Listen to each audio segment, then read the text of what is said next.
好，我们现在继续讲这个今天早上讲的这个课程的内容。So we're going to continue with what we were talking about in this morning session. 那么上午呢，我们讲了这个，如果我们能够就是有一个不同的角度去思考问题的话，那我们的很多的心结其实是很容易打开的。So what we were talking about this morning is that if it is possible, if we can manage to adopt a different perspective to approach or think about problems, then actually it's very easy for us to dissolve the many knots in our minds. 我们内心当中的种种的心结，通过药物来打开这个是非常不理想的，也是不会很成功的。If we use medicine or pharmaceuticals to dissolve the various knots in our minds, this is really not the ideal approach to take, and it's probably not likely either that we will achieve success through this method. 所以我们的心结都是用我们的心自己去打开，这个就是最好的方法。The best approach is to use the mind itself to untie its own knots. 好，这样子的话，我们首先了解一下，比如说愤怒的时候就是因为有什么样的原因让我们愤怒。So the first thing that we need to understand is what has led to us feeling angry. 当然这个客观的因素呢，当然是有很多很多，这个我们是说不完的。Of course, the various possible objective causes for our anger are so many, it wouldn't be possible to ever cover them all. 但是有主要的3个原因让我们愤怒。In general, though, we can say that there are 3 main reasons that cause anger. 不仅是愤怒还有其他的，比如说欲望傲慢嫉妒等等这些所有的烦恼，也就是因为这3个原因。And it's not just in respect of anger that we speak of these 3 main reasons. Also, these reasons pertain to desire, pride, jealousy, and all manner of afflictions. 第一个原因呢，就是因为我们现在都是普通的人用佛教的话讲的话叫做凡夫，就是普通的人。那么我们所有的普通人的内心当中就有各种各样的这个烦恼的种子。The first reason for the afflictions that arise in our mind is the fact that we are all ordinary people. In Buddhist language, we are ordinary mortals, and as such, in our minds there are the seeds for all kinds of afflictions. 那么这些种子呢它就是一种潜在的能量比如说当我们特别特别开心的时候一点都没有生气，一点都没有愤怒，这样子的时候，其实这个愤怒的种子始终都在我们的心里只不过这个种子呢就是藏得很深就在我们的内心的最深的地方。So these seeds that exist in our mind contain the latent potential for afflictive emotions. So even when we are extremely happy with no trace of anger or irritation whatsoever, the seeds of anger still exist in our mind. It's only that they are stored in a very, very deep place in the mind, the deepest layer of the mind. 这个种子呢，我们暂时是没有办法控制。For the time being, the seeds, their existence in our mind is not something that we are able to control. 平时如果我们没有其他的原因的话，其他的条件不具备的情况下虽然有种子但是也不会太多的影响我们的生活。In the absence of other conditions, the existence of the seeds themselves in our mind doesn't cause too much problems. That is, they don't impact unduly on our lives. 就是不会太多的影响我们的情绪，平时我们都感觉不到有一个这样子的种子的存在。Or that is to say, they don't have too much influence on our moods. Most of the time, we don't even perceive their existence. 好，然后第二个原因呢，就是我们比如说愤怒的话，这个所愤怒的这个对象对方的这个出现。那么这个出现呢，就是有两种，比如说他人出现在我们的身边或者是人根本就不在身边，但是呢出现在我们的心里都是一样就是对方的这个出现这个就是第二个原因。The second reason or cause that underpins our anger is the appearance or the emergence of an object of our anger. So this object can arise in two ways. It can arise in reality, say a person arises in our midst or appears in our midst, or otherwise they don't appear actually in our midst but appear in our minds. So this is the second reason or cause, the emergence of an object of anger, for our anger. 然后第三个原因用佛教的话讲，这叫做非理作意非理作意就是非理性的，就是说不符合事实的这样子的观念非理作意就是不正确的这样子的观念或者是想法不正确的想法叫做非理作意。And then the third cause or reason for is the emergence of conceptual thoughts that don't correspond with reality. 这三个是让我们产生烦恼的主要的原因。And these three together are the principal causes for the generation of afflictions. 那这三个当中第一个烦恼的种子，我们现在是没有办法把它灭掉。So of these three different causes, the first one, the existence of seeds of affliction in our mind, this one is something that for the time being we're not able to eliminate. 然后第二个，对方的这个出现出现在我们的身边出现在我们的内心当中这个我们也就不好控制。And the emergence of objects of our afflictions is also not something we are able to control, whether they appear in reality or in our minds. 然后我们现在我们现在就是一个普普通通的一个这样子的人在这个时候我们完全可以控制的，完全可以改变的完全可以操作的就是我们的这种非理作意就是我们的不正确的想法。The cause or the reason or the condition that we can control and we absolutely are able to manipulate is, as ordinary persons, the conceptual thought activity that does not correspond with the way that things really are. 那么这个非理作意就是不正确的想法就是有两种一个是完全是我们自己想多了想错了这样子的这个想法根本就不存在的事情，但是我以为是这样子，所以我自己就生气了这种这个想法观念这也叫做非理作意。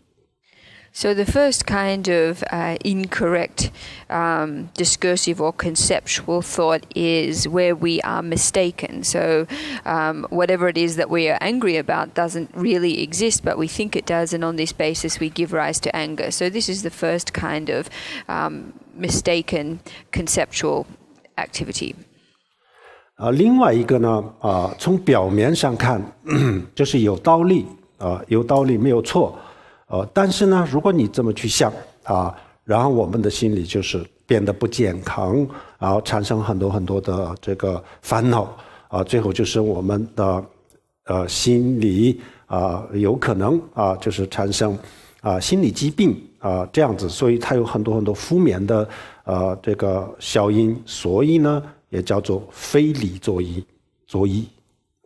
The second type of incorrect conceptual thought is in cases where whatever it is that we are feeling angry about, on the surface at least, seems to make sense. However, thinking in this way is unhealthy for us.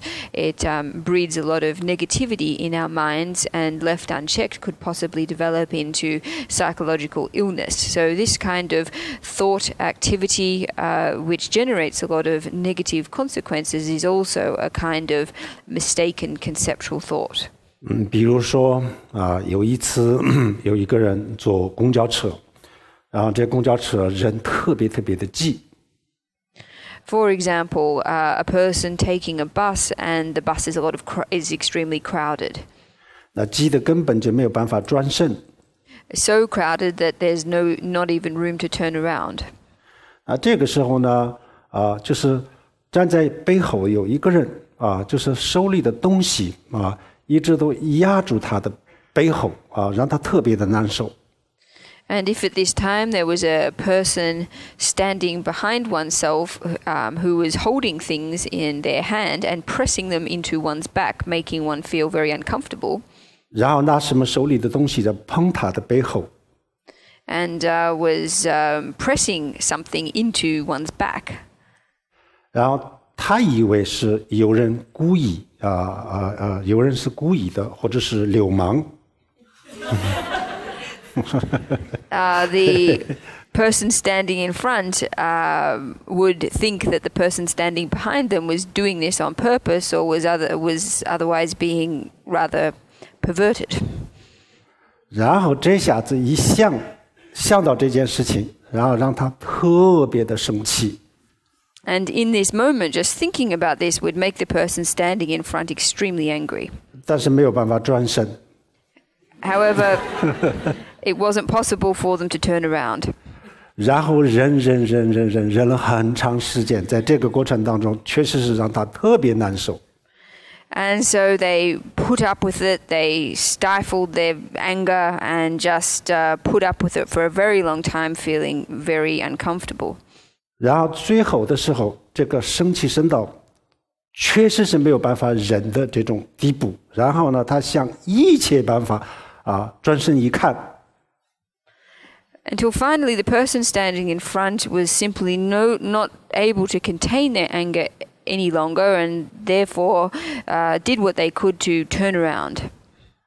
实际上就是想转身骂人。So they wanted to turn around and rebuke the person standing behind them. 原来就是一个老太太。And it turned out when they turned around that the person standing behind them was none other than an old woman. 因为她站不稳她站不稳，所以她就是手里的东西就是一直碰她的背后。And because the old lady wasn't able to stand stably in the bus, the things that she was holding continually poked the person in front of her. 这下子她看到是一个老太太，然后呢，因为人很多很挤有些时候因为她站不稳手里的东西就碰她的背后，原来又不是流氓，也不是别的人然后这下子她心里的这个气就一下子就消掉了，然后呢，一下子这个愤怒就不见了。And the person standing in front, when they turned around and discovered that the person behind them was none other than an old lady, and that it was only because she couldn't stand stably in the bus that her things continually poked them, when the person discovered this and realized that it wasn't a perverted person or somebody else, in this very instant their anger dissolved and disappeared completely. 现在我们分析一下这个烦恼是怎么产生的。So let's take a look at how anger arose in this case. 第一个他的烦恼的种子当然是有关系但不是主要的原因是这个。Of course, the seeds of affliction are connected to the arising of anger, but they're not the main cause in this situation. 第二个也不是因为这个老太太的出现她后来知道以后一点都不生气。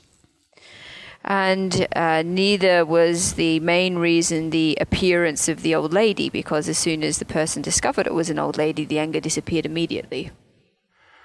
主要的原因是什么呢？就是他自己的费力作揖。So the main reason in this situation for the anger was the mistaken conceptual thought of the person standing in front. 那是不是我们的所有的愤怒都是这样子自己想多了？当然不是。This doesn't mean, of course, that all of the times that we feel angry is because we have simply been thinking mistakenly about things. 但是如果我们不换一种角度去思考的话那无论是对还是错，无论是有道理没有道理，任何一个事情就可以让我们这么愤怒。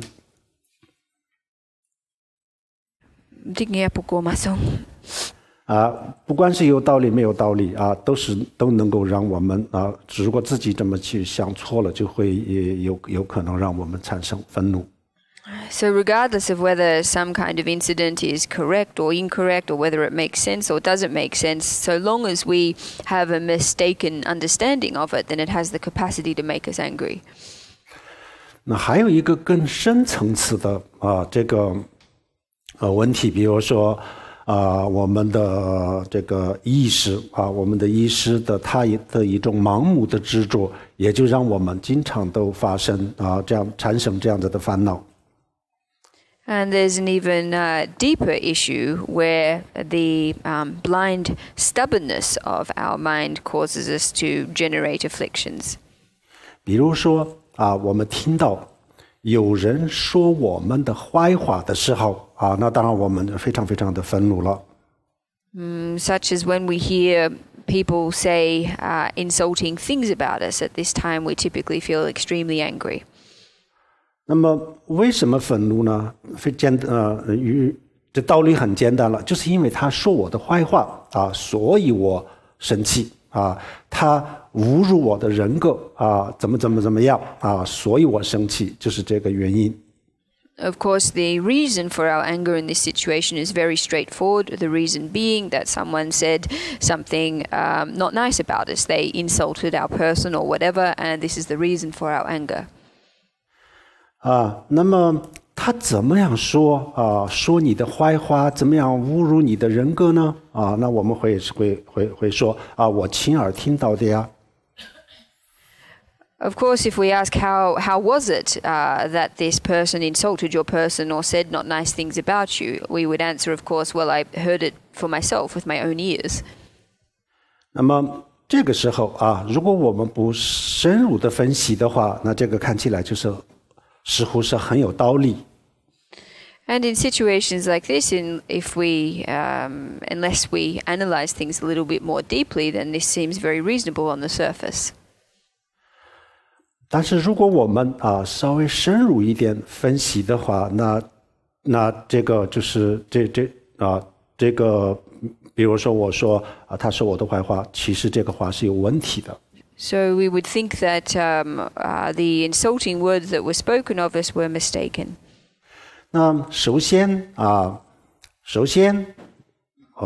怎么样说我的坏话？当然就是因为他说出这样子的话我就听到了，所以呢，我认为是他所以他说我的坏话，我就生气。这个大家都认可了。但是稍微深入的分析的时候，这个所谓的他说我的坏话，还有这个声音他到底是他是不是真的说了话这个我们要深入的思考的时候，就会发现一个很奇怪的现象。So, of course, we would think that the words were spoken, the sounds of the words were spoken, we heard them, and they insulted us. This is something that everyone would agree about. However, if we look at things more deeply and ask really what did take place at this time, we will discover a very strange phenomenon. 就是说，你听到的这个声音，根本就不是他说的。And that is that the sound that you heard wasn't spoken by the other person. 那是什么呢？听到的声音就是跟我们的这个听觉有关系。那么听觉，我们的耳朵听到的，实际上根本不是外面的声音外面是没有声音的。这个世界上没有声音，声音这东西呢，这个世界上是不存在的。Because the sound which was perceived by our hearing faculty doesn't in fact exist in the outside world. There is no externally or independently existing sound. 所以就是说，他从来没有发出过什么声音。So we can say that the person, our interlocutor, never made any sound. 那我们听到的是什么呢？我们听到的就是自己的这个听觉。In that case, what was it that we heard? Well, what we heard was our ear consciousness, or the perception of our ear consciousness. 那实际上那我为什么这么听到？他没有说，什么都没有说，我怎么可以听到这样子的声音呢？ Of course, people would ask, if they didn't say anything, then how could it possibly be that I heard something? 然后我们就知道原来这个人说话的这个人的喉咙的声带稍稍的震动了一下。And by looking at it, we can perceive that what took place in the beginning was that there was a slight vibration of the vocal cords of the other person. 然后这个声带微微的震动了以后呢，然后呢，它的空气就有变化，所以我这个说话的周边的空气当中就产生了一种波就是空气压力波。And that due to the slight vibration of the vocal cords of the other person, the surrounding air was affected, creating a sound wave, and this indeed is what we perceived. 然后这个空气压力波就像水波一样，最后就是这个空气的波就传到我们的耳朵里面。This sound wave, just like a wave in the water, finally reached our ear. 然后这个波就是稍稍的震动了一下我们的耳膜。And this wave, when it reached our ear, stimulated our ear membrane. 那实际上真正发生的事情就是仅此而已。So in actual fact, all that took place in this whole exchange was just these few things. 没有发生任何别的事情。In addition to these, nothing else took place. 如果你这个时候没有这种胡思乱想，这个非理作意的话，那顶多就动了一下你的耳膜而已。So in this situation, unless one does a lot of mistaken conceptual thinking, then what took place is little more than a bit of stimulation of one's ear membrane. 但是我们这个时候就开始在这个上面然后就增加了很多很多的东西以后，然后这个事情就是有本质上的不一样了。However, what takes place is that on top of what took place, we elaborate a great deal more, such that the essence of what takes place changes significantly.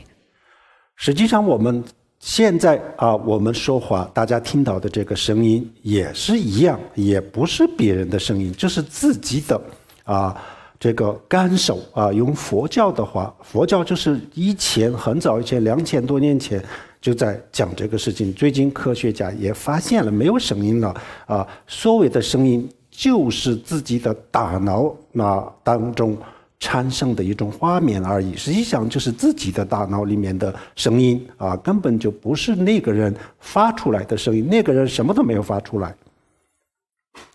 So it's the same with all the voices and all the sounds that we hear.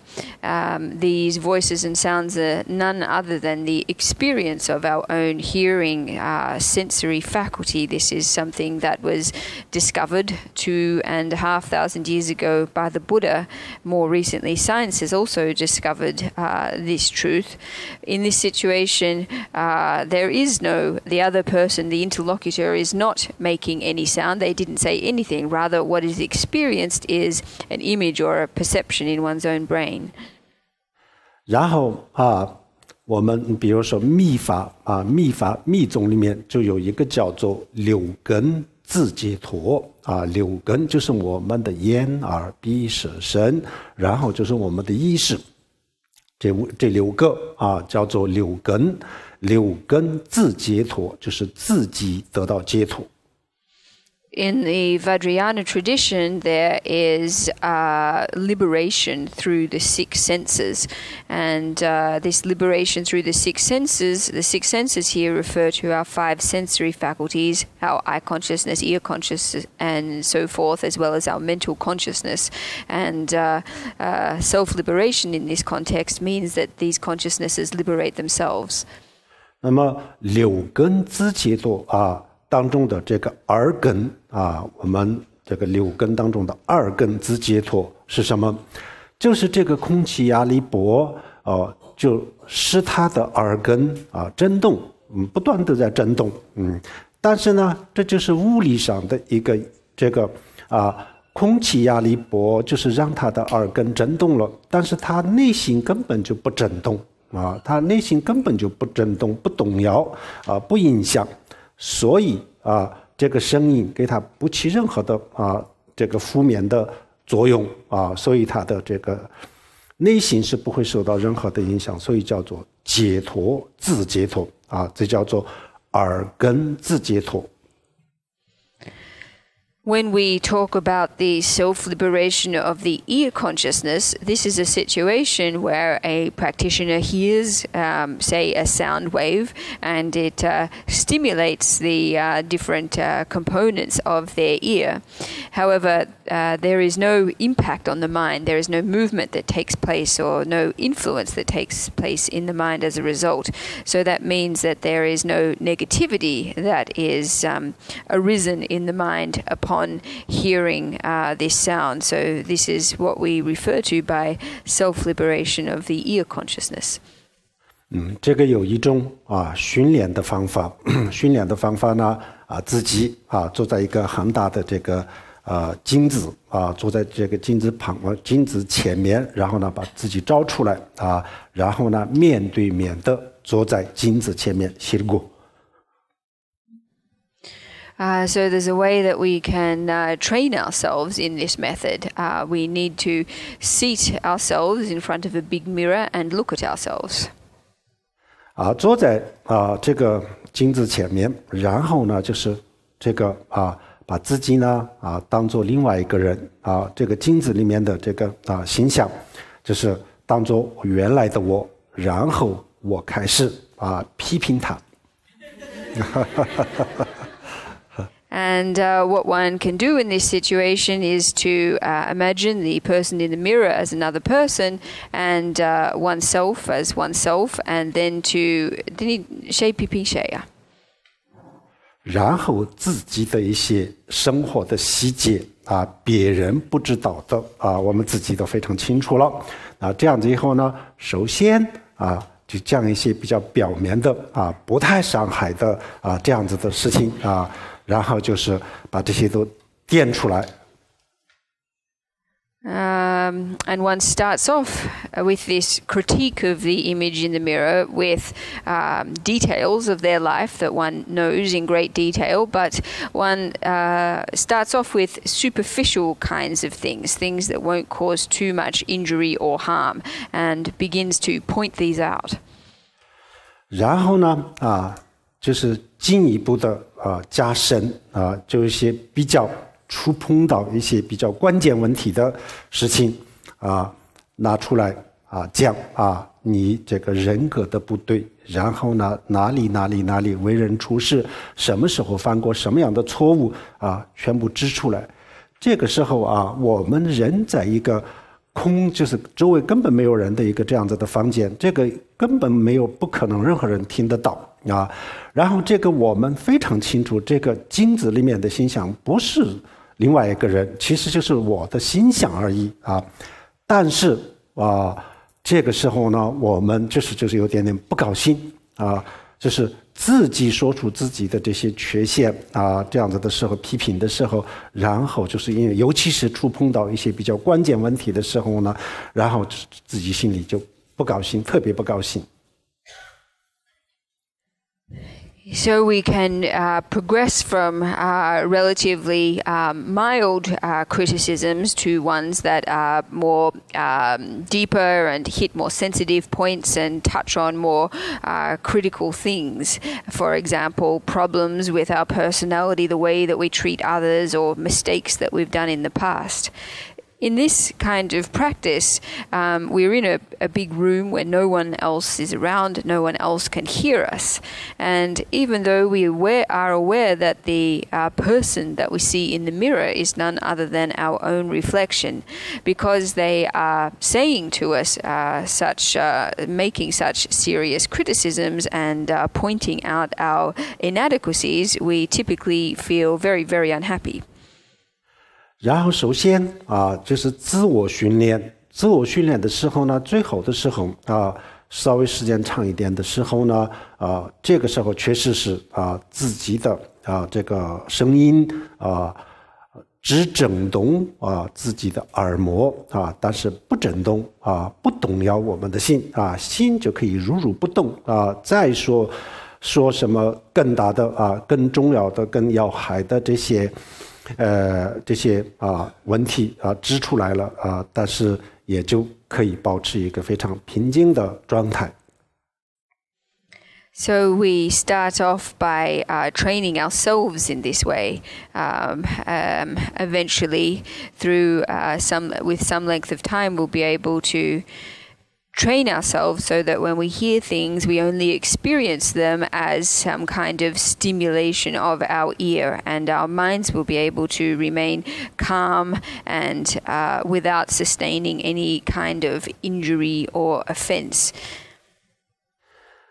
然后有了这个训练以后呢，然后我们可以在生活当中就是故意的去听一些这个时候就不是自己说这个时候是真正别人说那么别人说的时候呢，也去听一听别人对我的这些批评然后呢就做这个训练，这个就是我们平时讲的这个生活当中的修行训练。And after we have trained ourselves in this way by working with the mirror, then we can move on to actually training in real life. And we can do this by deliberately seeking out situations or exposing ourselves to situations where other people are criticizing us. And when we do this, when we listen to the criticisms that are being made, then this is a way of doing practice in real life. 最后真的是达到了这个六根自解脱这样子的类似于这样子的这个境界就是听到了平时非常非常不喜欢听到的这样子的批评但是心可以很淡定。And it's possible by training in this way to reach a level that is approximate to the self-liberation of the six senses, where one can hear criticisms that are being made without losing calmness in one's mind. That is, one's mind remains perfectly calm throughout. 好，然后另外一个思维的方式另外一个思维的方式呢，比如说平时有人说你长得很丑这样子的时候呢，我们一定会很不高兴的。So there's another approach to thinking that we can take. So let's say, for example, usually if someone were to say to us, "You look very ugly," we would feel very unhappy. 那么这个时候我们不高兴。不高兴的是他说的长得很丑，当然是这个肉体了啊，他不是说你的意识长得很丑，你的心长得精神长得很丑。And of course, in this situation, the person saying that we look ugly is not saying that our mind looks ugly or our consciousness looks ugly. 但是我们的身体呢，它永远都不会生气的，它是无所谓的啊。赞扬啊，他也不会高兴啊。然后呢，有人批评啊，他也不会生气。Our physical bodies, however, don't give rise to unhappiness or won't give rise to unhappiness, regardless of whatever someone says about them. Then our physical bodies, it's themselves don't get angry. 然后生气的这个呢，就是我们的意识啊。那么任何人都看不到我的意识长什么样子，所以呢，从来都没有人说他长得不好看。However, in this case, what is feeling angry is our mind, is our consciousness. However, no one has ever been able to see our consciousness or see our mind and be able to say what it looks like. So therefore, then in no position to say whether it's good looking or not. 那么从来都没有人说他长得丑，那这样子呢，关他什么事呢？我们也要去深入的去思考。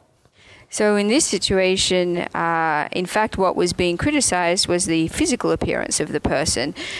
It wasn't the mind or the consciousness that was being criticized, and therefore the mind has got no reason to feel angry that the body was being criticized. 所以在这些问题里面，就是有一个很多的模糊的地方。So in these situations, it's very blurry or unclear. 然后这个模糊的部分我们把它分解一看的时候呢，原来很多都是刚才我们讲的非理作意原来我们比如说有人说我的坏话这个不是我以为他说我的坏话，实实在在是说了的我亲耳听到了。这个时候我不高兴，那么我们从表面上看，这个不是非理作意，这个就是正常的。但是这么一分析，深入一分析的时候，原来声音就是我自己的感受，没有他，这声音不是他发出来的这样子以后呢，我以为这个声音就是他就从他嘴里传出来的所以我现在就是不高兴。那么这个也是错误，实际上他没有传出什么声音，这也是非理作意。So by looking more deeply into these blurry or unclear aspects of these kinds of encounters, we can see that things that appeared on the surface to be insulting. For example, in the case of someone speaking insulting words, it's true that this is not something that we imagine. Somebody actually did utter these words, and at least on the surface this appears not to be mistaken. However, when we analyze it more deeply, we can recognize that in fact hearing insulting words was only a perception or an experience, and that in actual fact these words were never uttered from the mouth of the other person. And so we can see that these are all examples where our unpleasant experience arises from mistaken conceptual thinking. 然后就是有人说我的肉体长得不怎么样，这样子的时候，我的精神就开始生气了。那么这两个到底是什么关系？从来都没有说我的意识的问题，说的是肉体的问题但是呢，肉体它就反而不生气精神就生气了。那么这两个之间的关系是什么？ And then in the second case, when someone insults our physical appearance, saying that we're not particularly good looking, in this situation our mind gets angry. But again, this is a situation of our mind getting angry when it was our physical body that was criticized. Why isn't our physical body getting angry in this situation? So this is the relationship. 从我们平常的这个层面，就是我们从现实的这个角度去看的话，这个都是似乎是没有什么问题这样子。但是呢深入了解的时候呢，其实这里面也有问题，所以也是不符合实施啊，所以也叫做非理作意。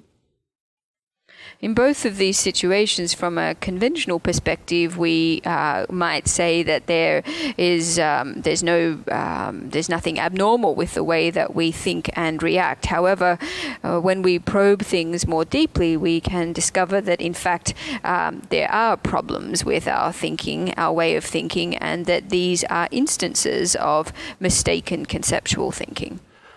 这个思维的方式，我们平时没有学佛的人，比如说刚刚进入佛门，或者是第一次听到这样子的内容的时候呢，可能是有一点点不太好理解。It might be the case that this mode of thinking is for people who are new to Buddhism or who have only heard these kinds of teachings for the first time, that it's a little bit difficult to understand. 甚至就是这种说法就是有一点点抵触。Some people might even reject these kinds of ideas. 但是都没关系的，这个是有一种过程，我们要逐步的去探索。这样子以后，最后就是明白的原来我们的这些生气烦恼就是深入思考的时候，确实是是没有任何道理的但是呢，我们把一个这样子没有道理的东西到了我们的这个感官的层面的时候呢，它就变得有道理了。But this is no problem. Arriving at an understanding of these things is something that we can do gradually through a process of exploration. Eventually, we will be able to understand that, in fact, there is no reason for our anger and affliction. Despite there being no reason, however, when we experience these things at the level of our sensory faculties, it seems as if there is a reason for our anger. 好，这样子，我们当我们就是听到了一些某些人说了我的坏话这样子就是因为这个原因生气的时候首先静下来，然后去思考一下这个声音是什么他所谓的说我坏话是什么这样思考以后呢，然后就是明白了这些道理的时候呢原来这些全部的这些东西都建立在一个自己的错觉或者是错误的理解的基础上一定会明白这个道理了以后呢我们的这个愤怒一定会下降。So next time we hear somebody say something insulting about us that causes us to feel angry, what we should do is calm ourselves down and contemplate what it was that we actually heard. What was the sound that we heard? What was the insult that we heard? And when we gradually come to an understanding of this principle, we will recognize that all of our anger, in fact, is established on a foundation of mistaken understanding or mistaken perception. And when we understand this, then our anger will reduce at once. 还有一个我们刚才讲的这个把一个镜子大一点的镜子放在前面然后呢，我们就是在这个镜子里面看出来的面对我自己的形象然后就是说一些他的坏话，然后看我的心动不动摇，这种训练也是非常有意义的也是一个在这个过程当中我们也会发现一些非常奇怪的事情比如说一周就一次然后呢一次就10分钟15分钟这么一个短的时间做一个训练这也是一个非常好的方法。And the other method that we mentioned of sitting oneself in front of a large mirror and facing one's own reflection and saying critical things and observing what the reaction in one's mind is.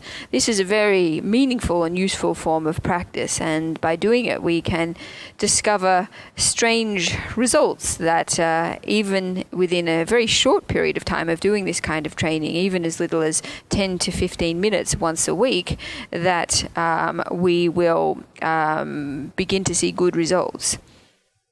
好，这样做一个训练的话，那时间不需要太长的时间啊。最后呢，我们就深深的体会到啊，原来别人说我的坏话也就是这样子啊，没有什么大不了的事情啊，这样就是这种心态啊。然后呢，我们就在现实生活当中，真的有一天听到了特别不愿意听到的这样子的事情的时候呢，之前没有做过训练和现在完全是有一个很大的不一样，巨大的变化。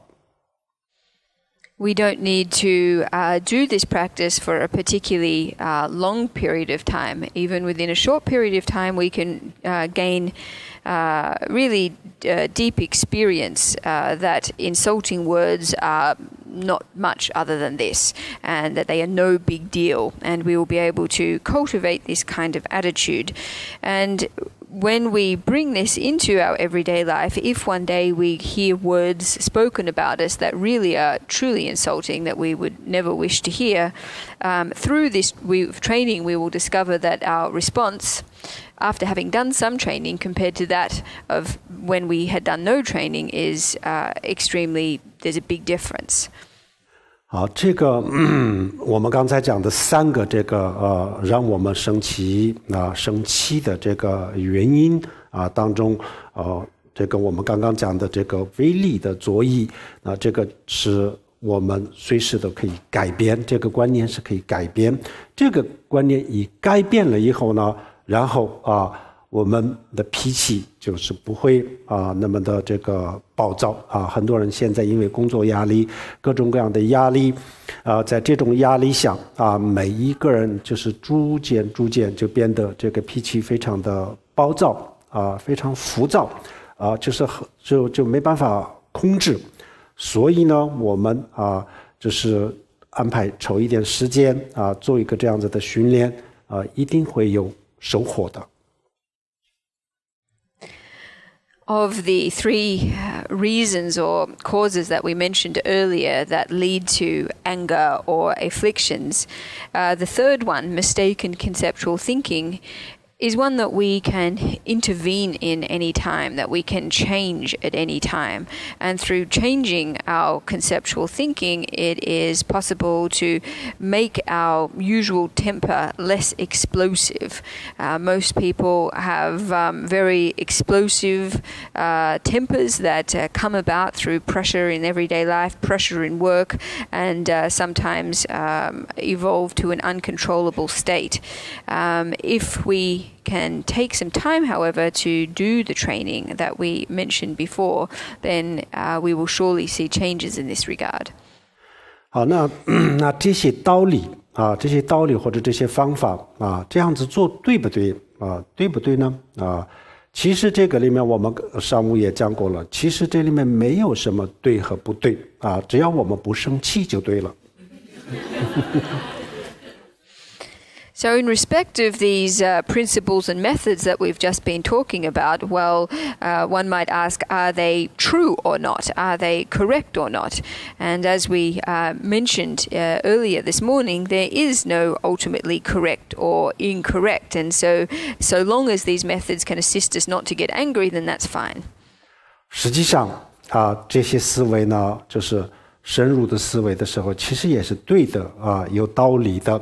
实际上这个我们的很多的深层次的地方都是这样，但是呢这些深层次比如说像物质也是这样，这个物质的结构，比如说一瓶水，我们用显微镜看，那它的结构根本就不是我们现实生活当中看到的一样，但是它虽然它的本质不是这样子，但是它在我们的这个感官的前面它就是这样子所以我们的生活这个物质世界就变成这样子。所以我们很多时候我们认为是很正常的，是对的应该是这样子的等等深入的思考的时候都不是这样。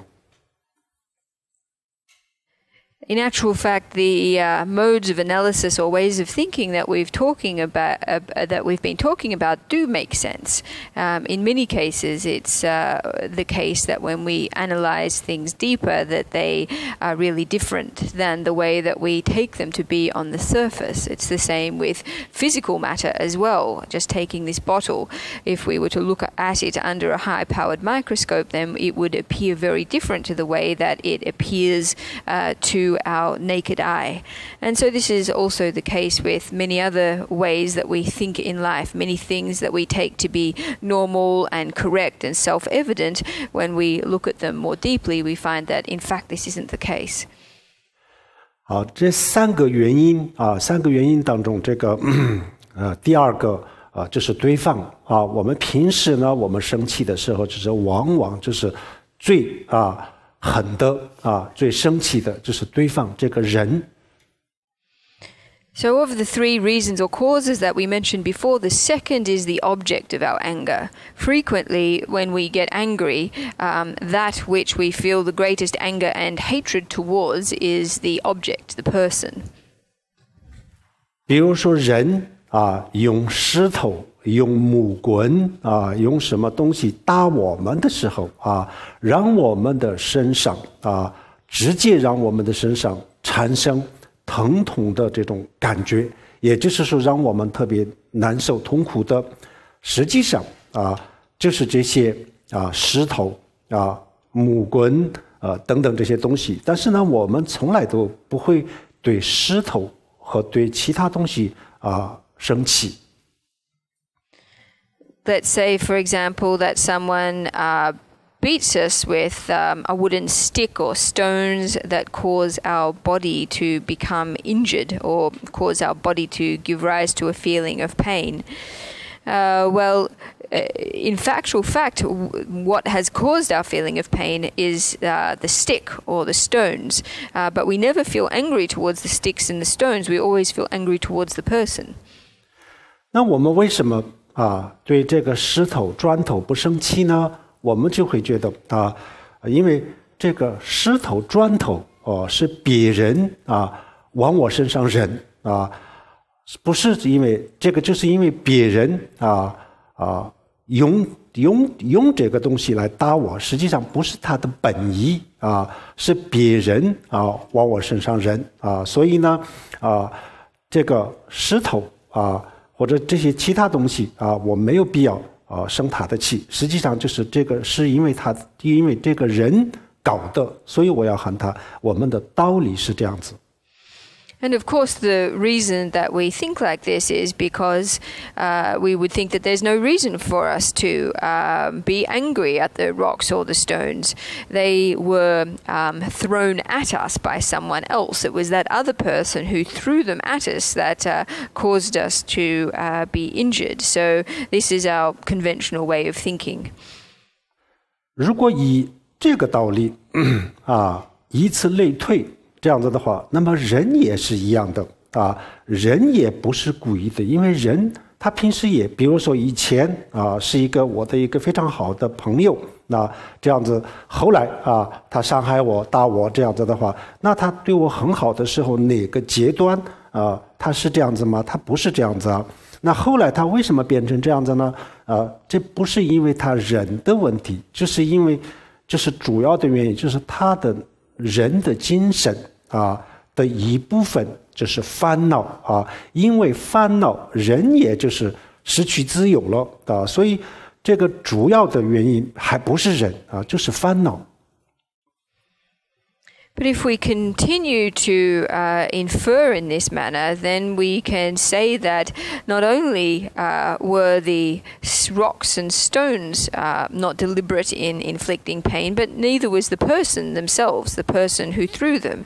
Let's just say this person once upon a time was our good friend and then subsequently did these actions that harmed us. We might ask, what was it that caused them to change? And in asking this question, we can answer that it wasn't the person itself that changed, but rather their mind, and only a part of their mind. That is, it was due to afflictions that caused them to lose control and do what they did.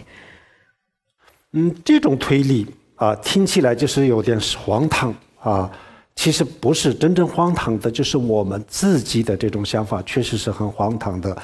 其实这个道理完全是这样子如果我们认为，因为这个砖头是别人扔到我的身上不是他自己飞来的，所以我不生他的气，没有必要生他气。那么这样子的话，那么人的手人为什么这样子动手人为什么向我动手？也不是他那是什么呢？谁让他这么做呢？那是他的烦恼，他的愤怒所以我们最终得到的结论我们的真正的敌人就不是这个人，而是这个人的烦恼，而是这个人的愤怒，愤怒才是我们的敌人，人不是我们的敌人。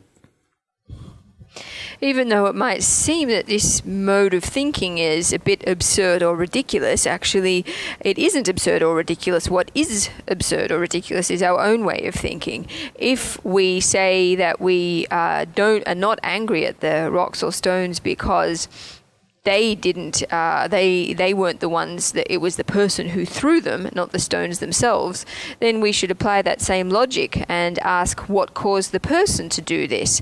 And if we ask this question, we can see very clearly that it was actually their afflictions that caused them to throw the phone. So we finally or eventually then can recognize that our enemy is not the person, but rather their afflictions, that our ultimate enemy is anger and afflictions.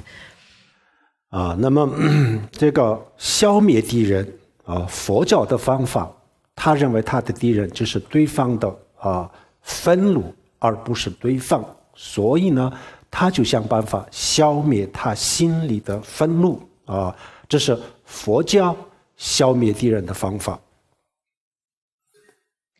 In Buddhism, when we speak of destroying one's enemy, we don't mean destroying the person, but rather the anger in their mind. So when this is the enemy in Buddhism, is not the person, but rather the affliction or anger.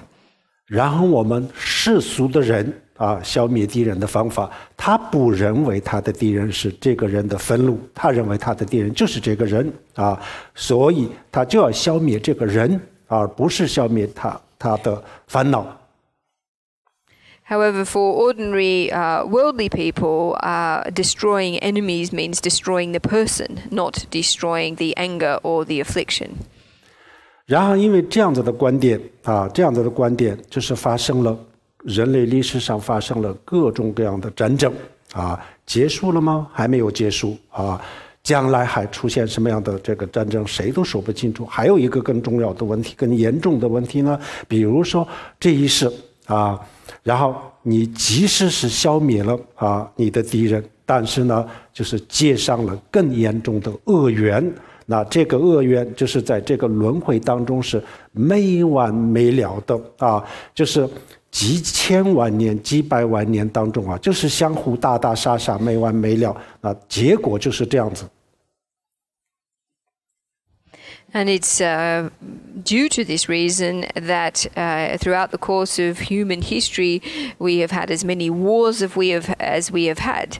Are these wars yet finished? No, they're not. They're still going on, and how many will take place in the future, no one can say for sure.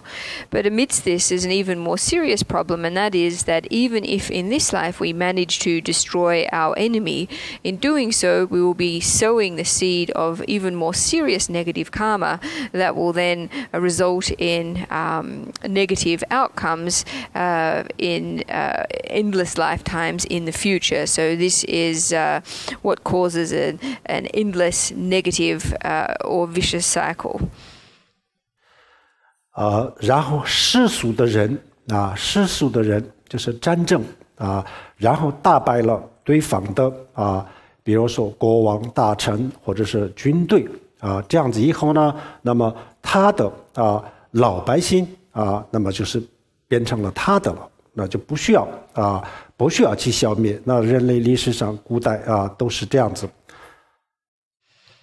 For worldly people or for ordinary people, in the course of wars, after a king or ministers or armies were conquered, then the ordinary people were taken by the other side. In ancient times, this is what happened. 然后佛教我就把对方的这个愤怒打败打败了、消灭了以后呢，人就可以变成我的很好的朋友我就不消灭这个人，我就消灭他的愤怒。这就是佛教的这个消灭敌人的方法。最后呢，人就可以成为他的很好的朋友了。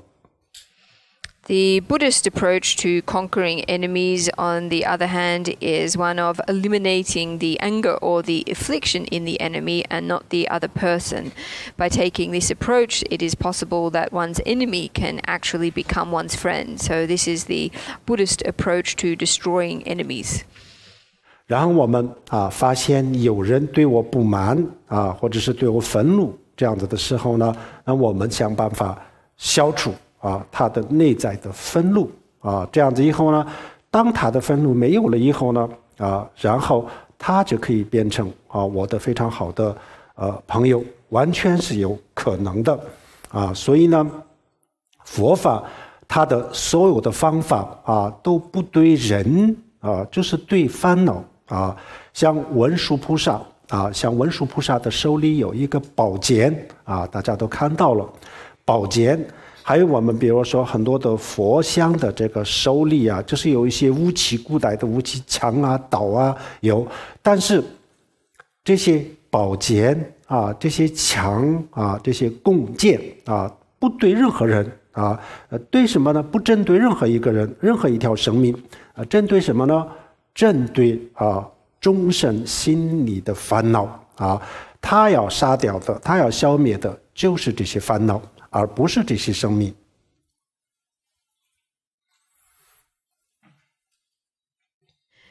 What we can discover thereby is that by eliminating the anger or affliction in the minds of our enemy, that it is entirely possible that our enemies can become our friends.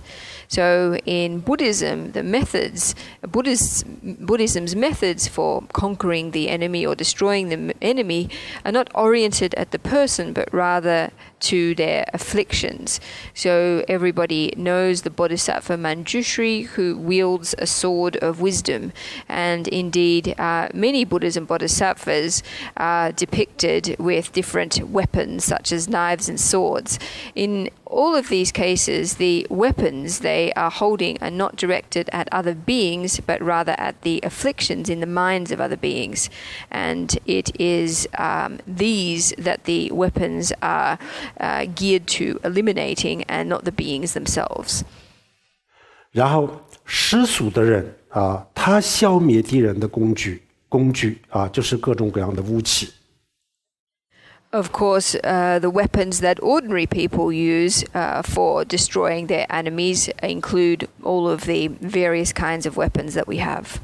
然后佛教消灭敌人的工具是什么？就是慈悲心。But the main weapon that Buddhism has for destroying the enemy is bodhicitta.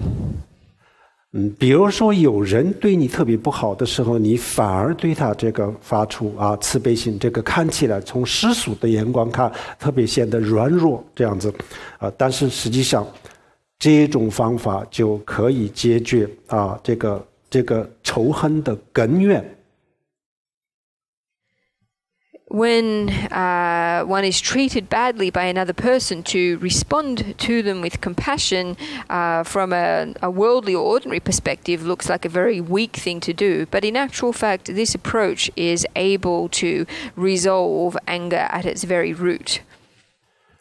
比如说某一个人对我特别不好的时候其实我们是做不到。假设我们能够做得到的话，那我反而对他更好一点这样子的话，那么他的这个内心当中的愤怒就是因为我的慈悲心就感化了他的这个就是愤怒然后没有这个愤怒了以后呢，然后人对我没有什么不好我们可以做很好的朋友这样子从此以后呢就完全就结束了这个仇恨的恶缘。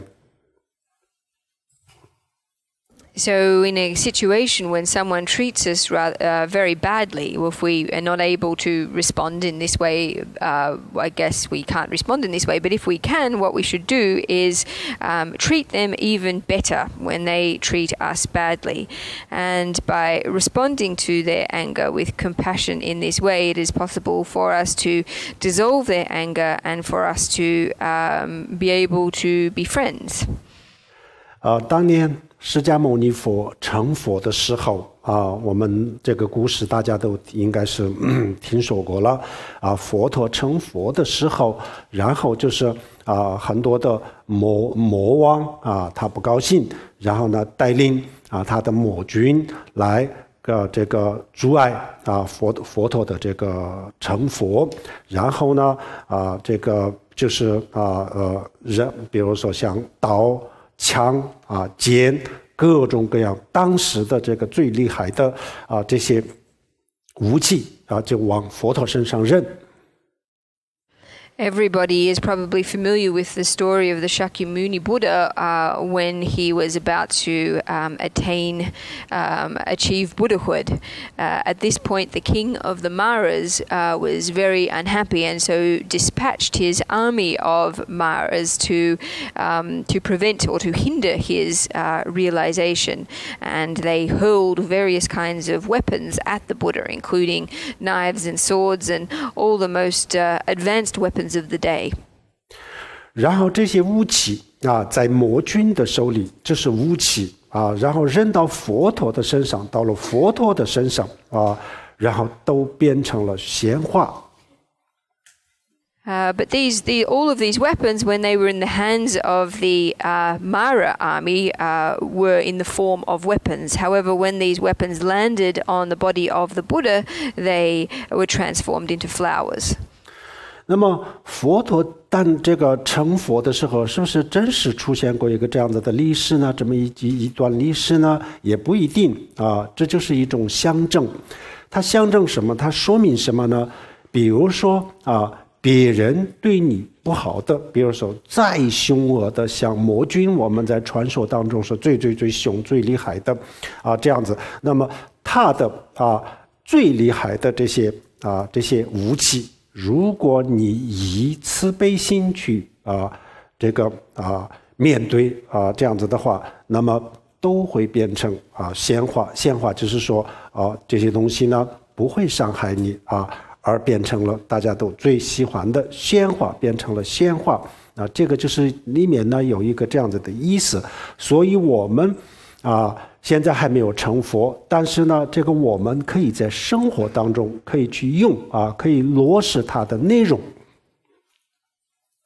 Is it the case that this story, or what was described in this story, really took place when the Buddha achieved enlightenment? Well, this is not necessarily the case, but this story does serve to symbolize something for us. And that is when others are treating us extremely badly, say, as in this case, using the most brutal weapons that existed, if we respond with compassion, then these brutal weapons can be transformed into flowers. That is to say, these weapons will be of no harm to us and will also transform as flowers, something that we like very much.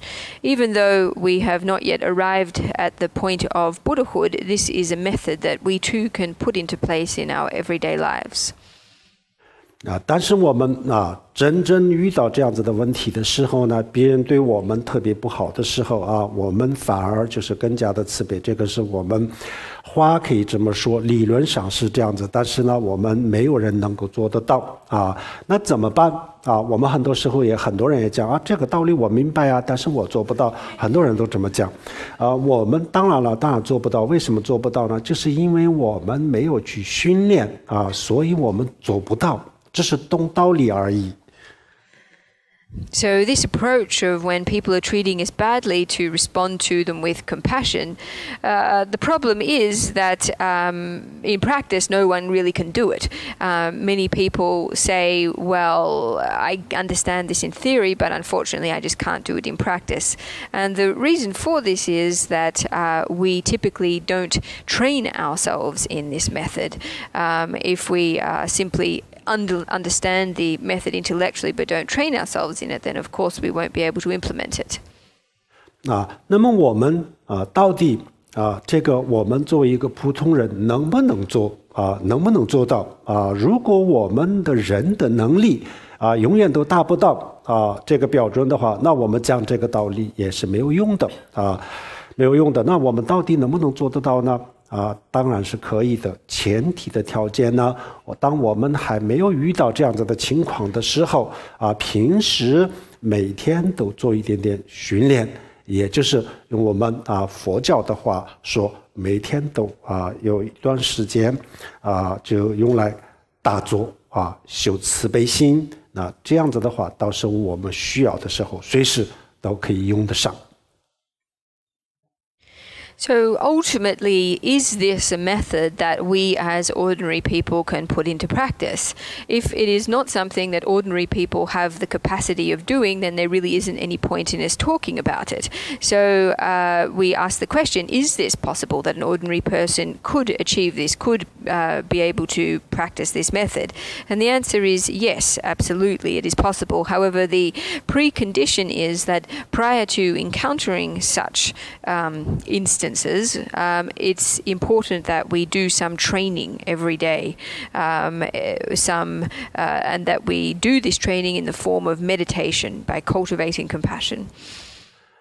然后我们平时也多也去思考比如说别人用非常恶毒的这样子的语言来攻击这样子的时候呢，然后也就他也是因为烦恼我们大家都有烦恼这个烦恼一起来了以后呢任何人都管不住自己的罪管不住自己的手，我们大家都是一样这个时候呢，就是反而就对他就产生同情和这个慈悲这样子是最好的消除自己的愤怒的方法。但是我们刚才也讲了，要做到这一点，那平时我们要做一点训练。So we should accustom ourselves to thinking or contemplating that when we find ourselves in a situation where people are using extremely poisonous language to attack us, that the reason they do that, in fact, it is their afflictions that are causing this. It's the arising of their afflictions that have led to them not to be able to control their mouth or control their actions. And this is something that everybody experiences in this situation. So by thinking in this way, it's possible for us to give rise to empathy for others. And indeed, this is the best way of eliminating our anger. However, as mentioned before, this is something that we beforehand need to train ourselves in. 这个时候我们以一个能够理解对方的这个心态来看怎么样理解呢？就是因为这个烦恼一产生了以后呢任何一个人都是一样，就控制不住自己。比如说我们每一年都全世界有100万人去自杀难道他们不珍惜自己的生命吗？当然不是每一个人每一个包括一个动物蚂蚁蚯蚓都是一样，就是大家都认为自己的生命才是最珍贵。但是烦恼一起来了以后呢就是把自己的生命都会毫无犹豫的毁掉。那烦恼就是有这么厉害啊！这个100万人呢，每年100万，这100万人他没有烦恼的时候呢，他会这样子吗？啊，根本就不可能的。但是呢，因为烦恼这个东西啊，已进入了我们的意识啊，然后就是人就完全就失控了。这我们刚才讲了电脑的病毒啊，电脑病毒。电脑就变成乱七八糟，不是电脑的问题，是病毒的问题。我们现在所有的措施啊，所有的方法，不要针对电脑啊，不要把电脑炸掉啊，就是解决这个病毒就可以了啊，就是这样子的道理。我们世俗人的做法呢，因为这个电脑它现在不听话了，我要把它炸掉啊，这是世俗的人的消灭敌人的方法。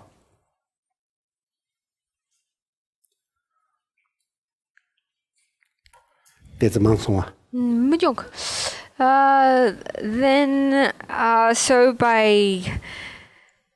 by coming to understand, or by gaining an understanding that it is the arising of afflictions in the minds of others that lead them not to be able to control themselves, we will be able to appreciate that, say, in the situation of suicide, 1 million people commit suicide each year. This is not due to the fact that these people don't cherish their lives. Every single being, whether from a small ant or a fly, regards their lives as the most precious and treasured thing. So would it be, if were it not for affliction, then none of these people would wish to destroy their lives. However, this is the power that affliction has, such that when it arises, people are even willing to destroy their own lives without the least hesitation whatsoever. So this kind of loss of control that we speak about now is like when a virus infects a computer and turns it into a state of chaos. This takes place not because of the computer, but because of the virus. So because of this, our response should be not to destroy the computer, but to remove the virus inside it. Of course, the approach of an ordinary person or a worldly person is to discover that the computer is not working and to destroy the computer. And indeed, this is the worldly or ordinary approach to destroying enemies. 如果电脑的程序有了病毒，然后我们把电脑炸掉就是因为理由就是因为它不工作了，它不听话，它不听我的命令，所以我要把它炸掉。那么这种行为大家都认为是非常的荒唐但是如果换过来比如说有一个人的意识当中，他平时不是这样子，但是呢有一个人的意识当中进入了烦恼就是进入了这个愤怒这个病毒，然后呢他就对着我干，那这个时候呢有人去把这个人消灭了，那么我们世俗的人就不觉得这个荒唐。其实这两个道理是一模一样的，完全是一样那为什么道理都是一样呢？那我们为什么还觉得这个不荒唐？一个是很荒唐的行为，另外一个是非常合理，为什么这样子呢？这不就说了吗？我们刚才我们的这种思维的方式就是不懂得换角度去思考就这么一个非常死板的思维的方式去思考，所以觉得这个是有道理的。Of course, if a computer were to be infected by a virus and then begin not to work very well, then to take the action of destroying the computer would be seen by everyone as a very ridiculous course of action. However, if on the other hand, if we take the example of a person, let's just say that the mind of a person is ordinarily okay. However, due to the arising of affliction, the arising of anger, they do particular things. Then to destroy the person is something that many people would see as not ridiculous. But in actual fact, in both cases, whether it be the computer that is infected by the virus or the person who is taken over by an affliction, both follow the same principle. Why is it that we see one as ridiculous and the other as reasonable? Well, the reason is that, just as we talked about earlier, that we are not accustomed to knowing how to change perspectives, change the perspectives through which we view a particular situation. We're accustomed to looking at things through the same old rigid perspective. 好，这个时候我们还要去思考一下，那么谁让他产生了这么严重的这个愤怒把自己的生命都可以毁掉，把别人也可以毁掉，把自己的未来都毁掉的这样子的烦恼谁让他产生这样子的烦恼呢？这个时候我们很多时候都从来都不考虑我自己有没有这个责任从来都不考虑，我们认为这是他不对他不应该怎么。但这个时候，如果我们设身处地的去思考一下，也许让他这么烦恼，跟我有很大的关系如果是这样子的话，那真正的受害者不是我，而是他因为我让他产生了这么严重的烦恼，然后呢，因为他有这样子的烦恼的时候，他就失控了然后呢，他没办法，他关不住自己的嘴，关不住自己的手就导致了这样子的这个结果。然后呢，这个结果一定会影响到他的各个方面，他的生活、工作各方面所以他是受害者所以呢，这个时候呢我们要更加的觉得就不应该不应该去恨不应该去愤怒别人实际上让他这么产生这么大烦恼，跟我有关系，是我不对那这个也是一个非常好的一个消除愤怒的一个方法。Another approach or way of thinking that we can adopt is to inquire who it was or what it was that made this other person give rise to such serious anger, such that they would destroy themselves or destroy others and destroy their own future through the actions that they take on the basis of that anger. And we should ask the question, do I personally have some responsibility in this? Typically, this is never something that we ask of ourselves. We're always accustomed to blaming the other person. However, if we really search deep inside ourselves, it's possible that we might discover that the affliction, the anger in the mind of the other person actually has a significant connection with ourselves. And if this is the case, then in actual fact, the victim is not ourselves, but the other person. Through giving rise to affliction, losing control, not being able to control their speech and their actions, they did things with particular results which will have negative impacts on their life for in the future. So we can see in this situation that the victim in this situation is the other person. And by thinking like this, we can see that there's no justification for feeling anger towards others or hatred to others. And by recognizing one's own fault or implication in the arising of anger of another person, this is a really effective method for eliminating our own anger. 今天我们给大家介绍的这些消除自己的烦恼的这些方法我们随时都可以用而且我们每一个人都能够用得上的一些这样子的方法。So the methods that we have introduced this afternoon for eliminating one's anger are ones that everyone can use anytime and any place, and they're also methods that are relatively easily able to be implemented. 然后我们平时我们生活当中呢，就是有些时候就是因为各种各样的原因就生一点点的气这个很难免也用不上这么多的方法但是呢，有些时候确实是比较深一点的这个仇恨先是生气然后这个持续的连续的这个部分叫做仇恨啊。那开始的这个念头就是生气、愤怒，愤怒的延续啊就是仇恨。那么这样子的这个仇恨啊和愤怒确实是对自己也有很大的伤害，对别人也有非常不利的。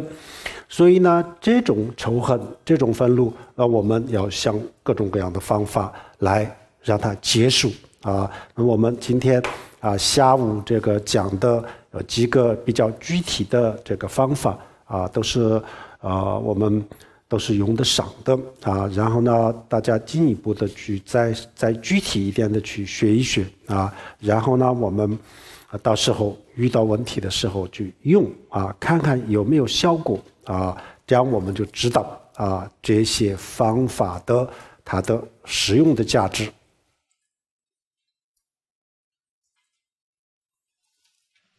So it's unavoidable that in the course of our lives, due to various small reasons, we'll give rise to a bit of anger. And in such cases, it might not be necessary that we put into place these methods that we have talked about today. However, in cases of serious anger, we talk about the initial arising or arousing of anger as anger, and then the continuation of this state as one of hatred.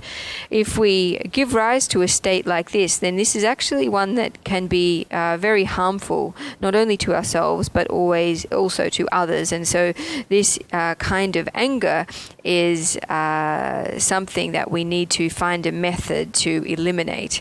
What we talked about this afternoon are concrete methods that everyone can put into practice.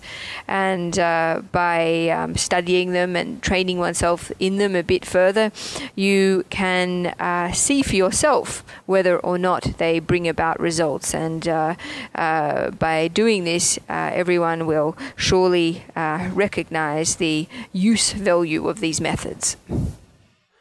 比如说我们平时这个工作上有很多的竞争，那么这个正常的这样子的这个竞争的过程当中，也会产生很多的生气啊、烦恼这样子，但是愤怒烦恼对我们的工作是没有任何的用处所以我们想一切办法把这个愤怒和烦恼解决但是呢，竞争还是要继续要竞争但是在这个过程当中，我们不要用不合理的手段就这样的意思。这个并不是说我们修菩提心全部让给别人，我什么都不要，这个可能恐怕现在还不是时候。